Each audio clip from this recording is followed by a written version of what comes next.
So we move from sort of chilly New York to the what I'd say is always sunny Malta. I've been there a few times, and I know we've got a next iGaming Next conference in June this year. But to tell us more about how Malta built the world's iGaming Silicon Valley, I want to welcome to the stage Ivan Filletti, CEO of GamingMalta.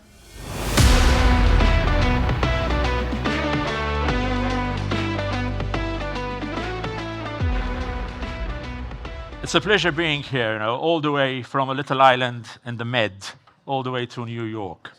And since it's the afternoon session and we're all a bit relaxed and all that, so we'll start, with a song. We're in Broadway after all, okay? So God gave rock and roll to you, gave rock and roll to you, gave rock and roll to everyone. So God gave rock and roll to you. But Malta has given you iGaming. And that's the message today. So, how we build the world's iGaming Silicon Valley. It's a big statement, but it's real. iGaming has radically transformed our economy on the island. The way we look at business, corporate culture, human resource, talent, and all that. We've built a whole ecosystem around that. And we've seen the industry grow. The industry has matured on the island. Today, it's a sustainable industry within our economy. And I think one of the most important things also that it is backed by government. So there's a very, very strong drive towards it. Some key facts about Malta. We joined the EU in 2004. We were the first ones to regulate the iGaming industry when we joined the EU. We are just off the south of Italy. If you have to find us on a map, you'll probably have to use a magnifying glass, right? Our official language is English, Maltese. We know Italian very well because, we're from the south of Italy. And what we did was we created an organization called GamingMalta. So there's the MGA, the Malta Gaming Authority, which is the regulator of the industry. Okay, so it's the headmaster of the industry, basically. Still very innovative looking, going forward. But GamingMalta is the promotional arm. So we created a demarcation line between the promotional arm and the also regulator. And our North Star, why we exist and why we get out of bed in the morning is because we're the home of gaming excellence. We're not a center. We're not a hub, we're a home. And we want the iGaming business to feel comfortable doing business there. So that's why we're a home. And we go to so much efforts in doing that. Just to give you an example, during COVID, we actually organized COVID vaccine programs for the iGaming employees. We actually went to their offices and offered vaccines there. We work closely with all the government entities to make sure that the iGaming companies get a concierge service on the island. And this is what makes us a cut above the rest. So as I said, after we joined the EU, we've upgraded our regulation back in 2018, right? And this is the sum of all the parts. There isn't one silver bullet in us doing that. What iGaming brings to Malta, it's 9.9% of GDP. For a small island like ours, that's a big number. You're looking at just over 10,000, 11,000 employees working directly in the industry. Now look at the talent there, okay? We organize educational programs for our students to get into the industry, which is a challenge also because there's the war for talent all over the world. And we need to keep on nurturing that talent. We have just over 351 gaming licenses and operators working from Malta. So B2C, B2Bs, etc. The big ones are there. The Betsons of this world, Evolution, Play and Go, and they're all growing there. We also created an iGaming council. This is something which I chair, together with my also chair, Alistair Dudley, who's here today. And the idea of the iGaming Council is that we have a number of operators, okay, who have basically access to the top policymakers on the island. So it makes us understand more of the issues that there are, the opportunities and the challenges, and we come up with all the solutions around that table. We are also very close to the industry. So we work, for example, with the iGaming European network, which is based on the island. Once again, it's important that we work with all these trade lobby groups. HR Connect is a forum of about 30 of the top chief people officers working in the industry on the island, and gives us access to the talent, the nurturing of talent, and also help where we can. But there is one thing that we want to develop for the industry, and this we are going to do with Mission Reseal, okay? And I would quote Aretha Franklin here, R-E-S-P-E-C-T, respect. And we've had so much over the last 2 days about the industry, but I believe the industry deserves respect from external stakeholders, from finances, from actual bankers, etc. What do you mean by respect? The industry stands for responsible gaming. So much is invested in responsible gaming.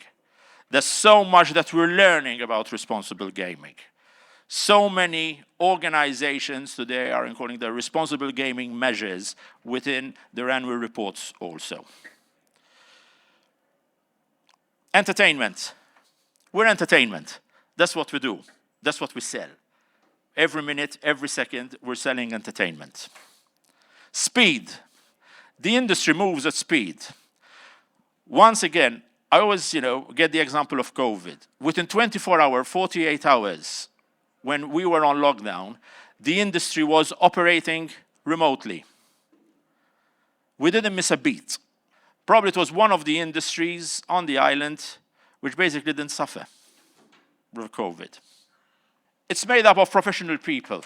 Many of these organizations are listed, internationally listed.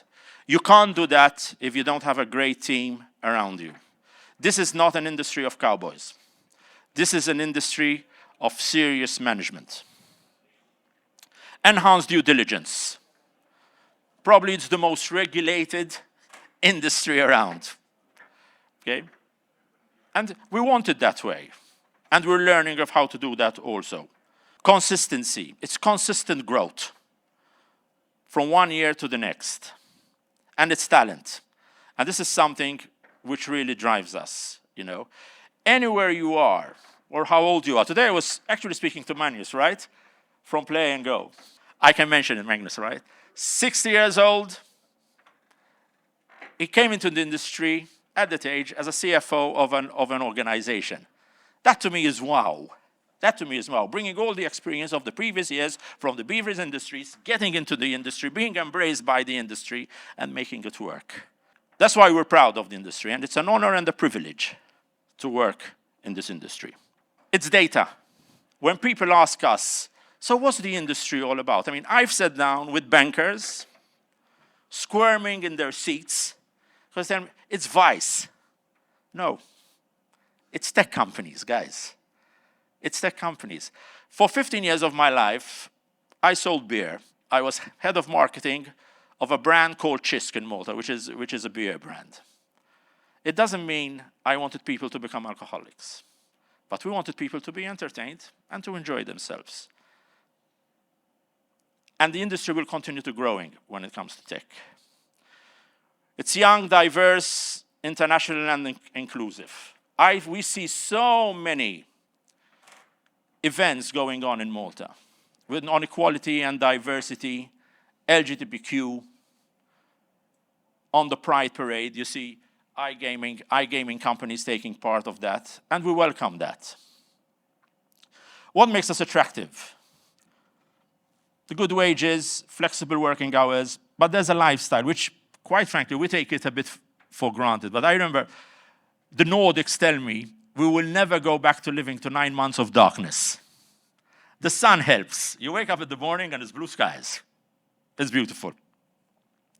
You can work till 6 o'clock, 7 o'clock in the evening. In 45 minutes, you could be out at the beach and having a barbecue with your friends. You wake up the next day and you repeat that all over again. Customer focused. Realize how much during the last 2 days we spoke about customers and customer segmentation and all the technology that goes around that. AML and KYC. There's so much specialization going on in that area that probably iGaming companies can teach a word or two, to the banks about that. And that's very, very good. We mentioned responsible gaming. We will never stop talking about responsible gaming. It's a mission, and we'll continue driving that, and we'll support that as much as we can. ESG. The MGA, the Malta Gaming Authority, has recently also launched, and working very closely with KPMG, also on their ESG processes, also for the industry and driving growth towards that. So they're always there's the first mover advantage around with the industry. But then also, the famous metaverse came around, and our size means nothing in the metaverse. That means we have more opportunities, guys, especially with a small island like ours, where we're very nimble when it comes to taking very, very, important decisions. We are, perfectly positioned to do this, and this is something which we are driving. So we've taken a broader church of gaming. We started with iGaming, and now we're moving into video game development, we're moving into esports, and we're moving into immersive tech. To us, it's a no-brainer. We have built an iGaming ecosystem, so we know how to build ecosystems. We're blockchain island. We have all the structures, tourism structures, to support esports events on the islands. And we've got the legal consultants, we've got the legal firms to do that and to bring all this together. We've launched a digital nomad visa. Just to give an example how this works, one of the top esports teams in Brazil is moving to Malta using the digital nomad visa. So we're taking advantage of this, and we're opening our borders to all these ideas. Video gaming. Keywords. A US-listed video games providers. They have around 11,000 people working globally. They're expanding into Malta with about three different studios. And that's very exciting for us, because now we're seeing the bridge with video gaming and iGaming and iGaming and video gaming. And the industries are talking together, and we want to build on that bridge. There's a lot of talent which can basically cross-fertilize around that. We've built an incubator space, a top-notch incubator space for high-potential ventures in video gaming, esports, and immersive tech, close to our offices. And we're nurturing startups, we're nurturing companies on the next stage of growth within this facility also. And the US is realizing this, the world is realizing this. So this is an article which appeared on Forbes magazine. We didn't need to pay anything for this, by the way. We didn't need to pay any advertising. They wanted to write about Malta and how we're capturing, of how we want to be the world's esports capital. So what we did is, we've signed a deal with ESL, one of the largest tournament organizers in the world when it comes to esports. The ESL Pro League seasons are currently happening on the island, and it will happen for the next 2 and 3 years. Just to put this into perspective, the last final from Malta on the ESL Pro League season had 500,000 concurrent viewers. 500,000 for a game which took 5-6 hours. About 36 million hours of viewing time throughout the whole tournament. They come in for 2 months. They take up a hotel for 2 months. They take up an arena for 2 months. Broadcasting facilities, production teams, the teams themselves, they're all producing their own content. And this is, for us, is exciting. It's exciting not just because it's Malta. We're also in good company. When there's Intel, the US Air Force, we're there. The little island is doing its bit. And ultimately, the beauty of it all is this convergence of technology. And this is how we'll be all joining the dots. iGaming, video gaming, esports, immersive tech. and all joining all these dots together and all these technologies together and building, continue building and sustaining the ecosystem. This is why we get out of bed in the morning. This is why we punch a bit over our weight, because we're a small island. But it wants us to be more entrepreneurial, okay? So ultimately, if you had to ask me about Malta, what I would say, this is our mission statement up to a certain extent here. Strategically placed within the EU. That for us is very important. We are an EU jurisdiction. We have unrivaled experience in gaming and virtual industries. We have an established ecosystem, experienced talent, and good governance to support global business, startups, and innovators who share a common language. So my last thought for the day is, God bless America, but God bless Malta for iGaming. Thank you very much.